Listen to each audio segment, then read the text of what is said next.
UP के वाराणसी का जहां पर सम्राट विक्रमादित्य की जीवनी पर आधारित एक महानाट्य कार्यक्रम का आयोजन किया जा रहा है और इसे संबोधित कर रहे हैं यूपी सीएम योगी आदित्यनाथ जी ने जो बात कही कि तीन भाइयों की जोड़ी जो जग विख्यात है, भाई भाई में कैसा संबंध होना चाहिए, ये प्रभु राम और लक्ष्मण की जोड़ी, भगवान कृष्ण और बलराम जी की जोड़ी जितनी विख्यात है उतनी ही भ्रातरी और महाराज विक्रमादित्य की जोड़ी भी उतना ही विख्यात है और काशी इसकी साक्षी है। ये मेरा सौभाग्य है कि महाराज विक्रमादित्य की जो परंपरा से जहां महाराज भ्रातरी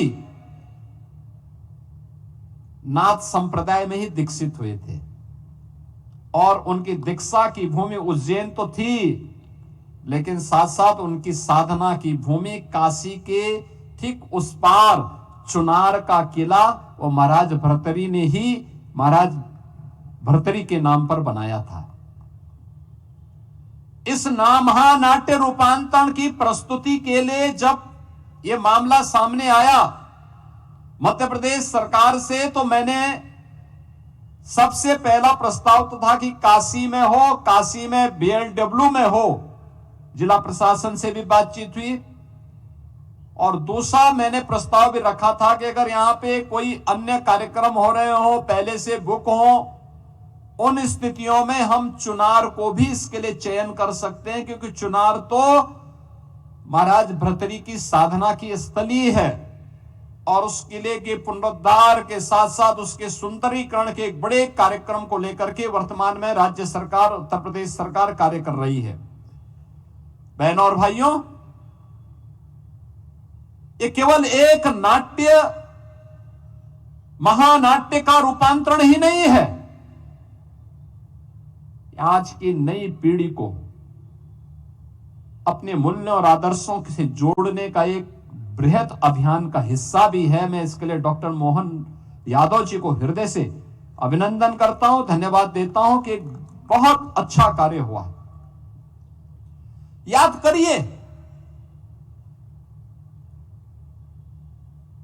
करिए भारत की सिनेमा, जब उन्होंने भारत के मूल्यों और आदर्शों को प्रस्तुत किया, भारत ने उसको अंगीकार किया, लेकिन एक समय ऐसा भी आया, ये कला, ये मंचन, ये सिनेमा, एक कलाकार, ये केवल एक मंचन नहीं होता है, एक रचनात्मकता होती है। उस समय के समाज को एक नई दिशा देने का प्लेटफॉर्म होता, माध्यम होता है। ये जैसा परोसेगा वर्तमान पीढ़ी उसको उसी रूप में अंगीकार करेगी और इसीलिए मैं अक्सर कलाकारों से कहता हूं, फिल्म डायरेक्टर और प्रोड्यूसर से कहता हूं कि ऐसी फिल्में आनी चाहिए जो राष्ट्र के लिए प्रेरणा बन सके। अगर किसी डकैत को आप हीरो के रूप में प्रस्तुत करोगे तो युवा पीढ़ी उस डकैत को अपना आदर्श मानेगी। याद रखना, कभी डकैत को हीरो के रूप में प्रस्तुत मत करो। और नए सिरे में, नए भारत में अब आप देख रहे होंगे, ये जितने डकैत थे ना, उन डकैतों को दुनिया और कम से कम भारत ने तो किस प्रकार से दुत्कारा है। वर्तमान में चल रही तमाम ऐसी फिल्में उस बात का उदाहरण है कि जनता उसको हाथों हाथ ले रही है, उनको नकार रही है। लेकिन एक समय था जब अच्छे पात्रों को खलनायक के रूप में प्रस्तुत करने का प्रयास हुआ था और खलनायकों को उन फिल्मों के माध्यम से नायक के रूप में प्रस्तुत